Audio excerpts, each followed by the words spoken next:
This video shows how to configure the ABB General Purpose Drive, ACS580, to use two different ramp times.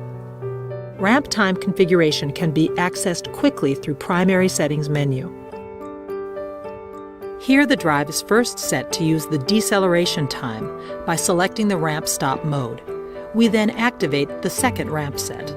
Now we select the activating signal for second ramp set. Activation signal for toggling between ramp sets can be chosen to be a digital input, field bus signal, or a pointer from the parameter list.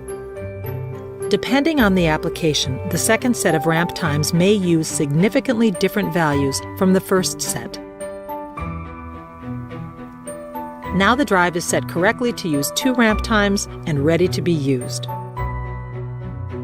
Thank you for watching. For more information, please visit our website.